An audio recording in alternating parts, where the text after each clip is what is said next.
Welcome to episode 62, Universal Mode, everybody. And surprisingly, we're at episode 62. This has been a very, very long series so far.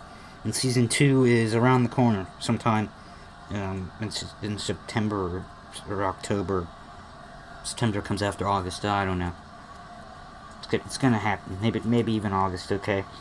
Sometime in the next 3 months, we're gonna start season 2. Which in season 2 is only going to be, I don't need to explain it yet, it doesn't really matter. I'll explain it closer to that. Anyway, we're going to be this man, Kalisto. I'm going to face Booker T in 1996, which is when he was part of Harlem Heat, and Harlem Heat is an NXT tag team. So they can compete for the NXT, the tag team championships and all that.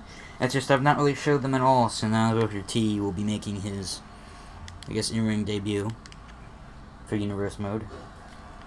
We'll be having another person making their Universe Mode debut today in this episode.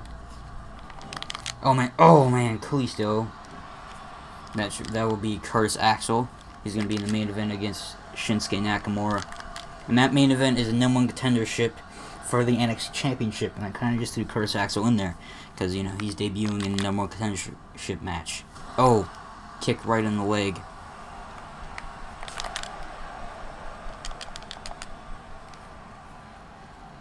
Booker T, you should have really knew who you were facing before you got in the ring. Oh, think about possibly bringing Rey Mysterio back, because you know, like people like Kalisto, you know, you need a couple more of those, and then well, we got Sin Cara already, and yeah, now we got Kalisto, but like we need more guys that you know do the flippity doos and the high flying maneuvers. I think about bringing the Cruiserweight Championship back and using it in next Universe Mode and taking away the Hardcore Championship. But I want to know if it's something you guys want. So, you know, please tell me in the comments if you want that.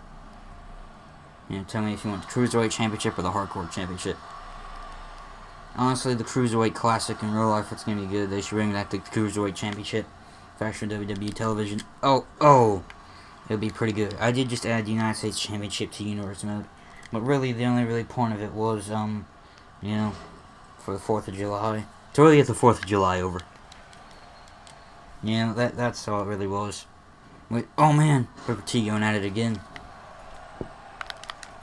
Hopefully we'll see the Harlem Heat in tag team action very soon. Maybe next NXT we will see Harlem Heat in tag team action. Oh god.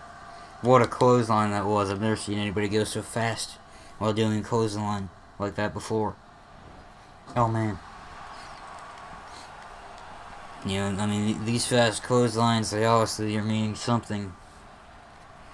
Anyway, I don't know who's going to face Harlem Heat. It might end up being the Lucha Dragons, which will be very interesting based on that we're having this match now.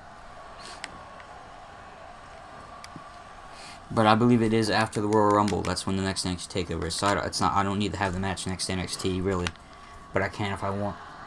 I don't think I should. Oh god, no! I was coming in for that elbow drop. I got my signature though.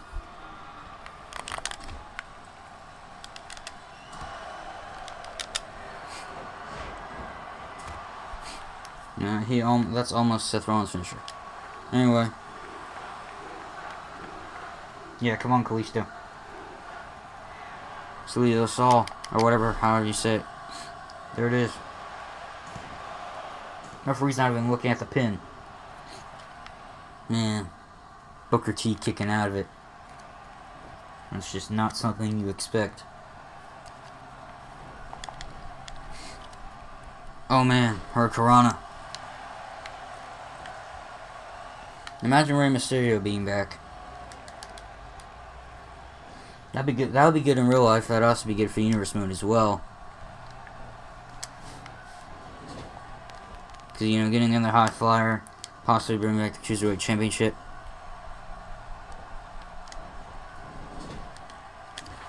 Well, man, he didn't even know what was going on. I mean, I let him go for, you know, most of it. Oh man, Hurricanrana. He's just flying back and forth, wondering what was going on. I'm just like, oh, this is just called the the time waster right here.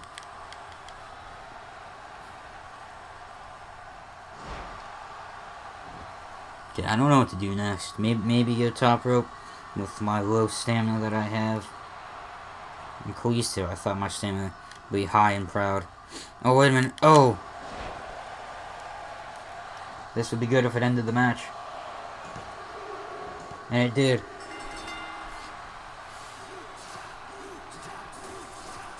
I believe that was a form of a senton, I don't know.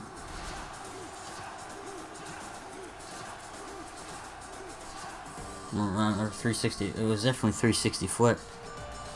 Because I went 360 degrees, you know. There is a 360 flip, so maybe that's what it was, I don't know. Anyway, good job, Kalisto. Actually, I take that back. I don't even need a tag team number contendership match. Because I forgot Enzo and Cass lost, so they're no one contenders, so never mind about, you know, Harlem Heat getting a push or anything like that. You know, that's not going to happen. Anyway, we do have the NXT Championship match. And, you know, whoever wins this is going to qualify the face in the battle. It's going to be Shinsuke Nakamura, or it's going to be Curtis Axel. So, I mean,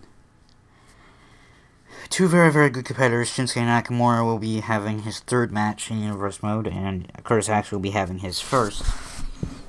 You know, these two, I don't know, let's see if they can tear the house down. Hopefully they can. It would be preferable, and, you know, it would be a real nice treat to see Shinsuke Nakamura and Curtis Axel just tear the house down. I mean, I know that Shinsuke and Balor could definitely tear it down. Curtis and Balor, maybe. I was hoping that Curtis Axel can really carry through. You know, if I'm Curtis Axel, or if the CPU's Curtis Axel, it doesn't really matter. Somebody needs to be Curtis Axel. It'd be a good one. What's match reload? There we go.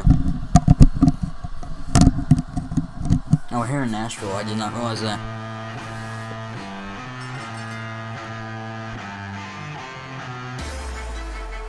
Anyway, here's Shinsuke Nakamura. Real good competitor. I've enjoyed what he's done in US mode so far. But, you know, how far can this man really go? I mean, you know, can he go all the way? That's really the question. I would like to see if he has what it takes, but does not always mean he does.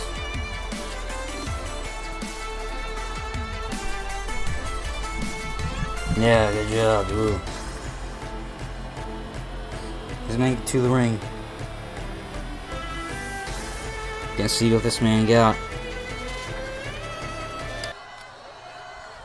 I mean, it's been proven before where he has, but he's just going to that next stage of his career. Here comes Curtis Axel.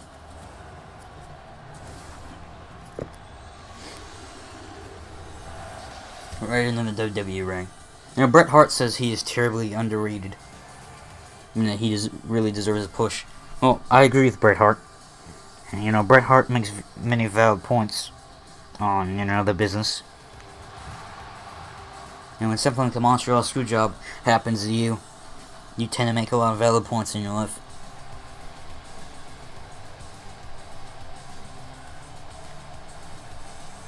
And, I mean, look at Curtis Axel. Yeah, what a good job this man can do. We're gonna find out what exactly this man will be capable of in this match.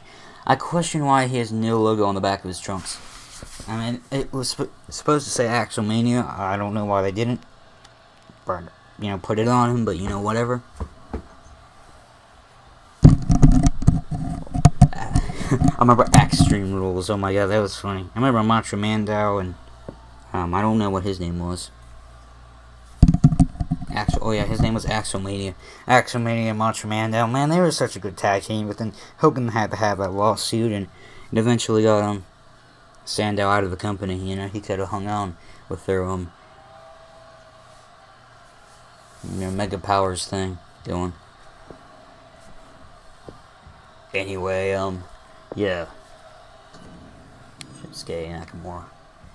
Man, he can have one more reversal than Curtis Axel. See, that's where it comes down to. Curtis Axel can have like one slip up, With a reversal, I could have one left and still beat the man. Because, yeah.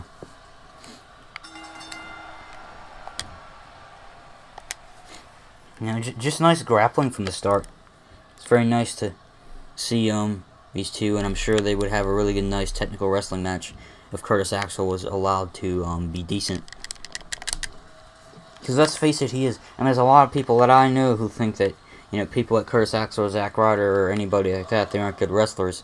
They only think that because, first of all, they're not even getting the push they deserve. And if you see outside of WWE, and, proof is Drew Galloway. I forget what his name was in WWE.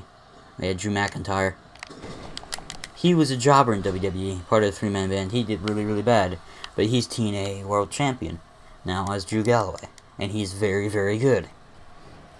I mean, just see the proof. WWE is a evil, corrupt company, which I don't really have a problem if you want to go into it. I mean, I've had that dream. But I'm just saying, if you're on the bottom, you should just leave. Like people like Curtis Axel. He should leave the company. Now, because, well, now he's doing really bad. Bad at the moment, but like it could get better for him. But he's part of the social outcasts. I'm just questioning who would want to be a part of that. I mean, he could have a much better career, going in the independent circuit. Much better career really going anywhere. And I for one think he would be really good in TNA. Curtis Axel looks like somebody who would be in TNA. Sandow's now with What Culture Pro Wrestling, which I find exciting. It's a very big thing to me, and I find it very exciting that he where he's landed himself. I think Sandow could be good anywhere, in my opinion, because he has that charisma. He found that inner charisma that nobody really thought that he had, and then once everybody realized he had it, it's like, no, Vince put the robe back on him, made him look stupid. Because we thought we were getting something after he stopped being Mizdow. The Raw after, the SmackDown after, when he did his promo, we thought we were getting something. And, honestly, we should have, but, kind of did not get what he deserved. And now you got Curtis Axel, which now he wears shorts and a hat, for some reason. I mean, he's like a rip-off John Cena.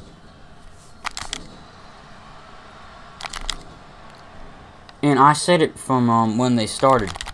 Their only purpose for having the social outcasts, well, it doesn't look like that's what's happening now.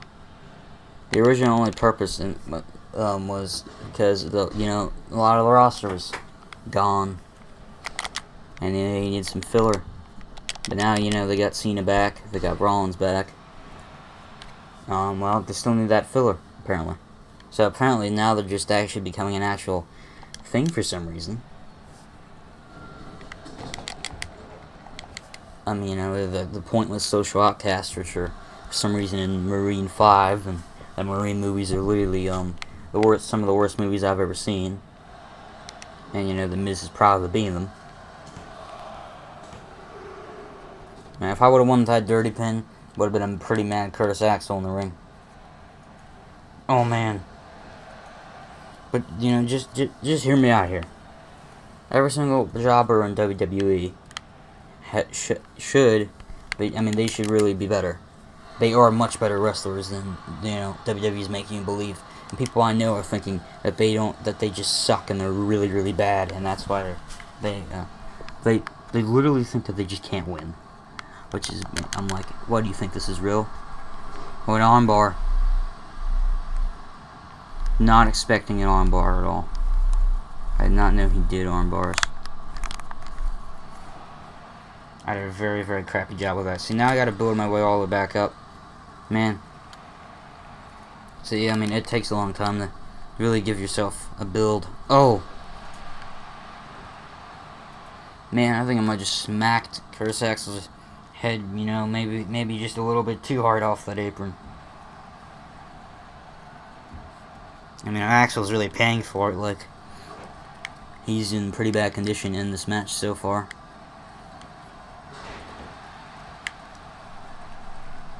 I don't know what to do, actually.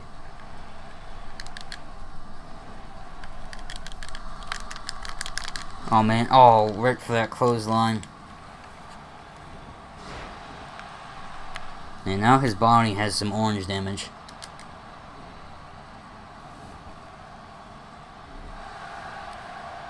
Working on those arms a little bit.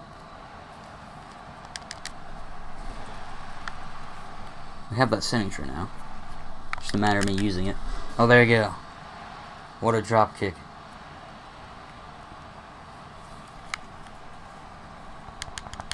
The drop kick that killed Curtis Axel.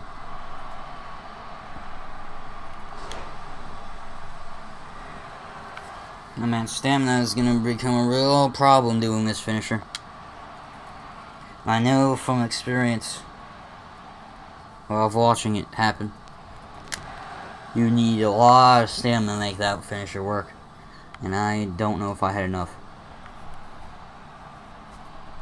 Good, he did not go down on his knee. If he would have went down on his knee, it would have been over. New #1 contender, Shinsuke Nakamura.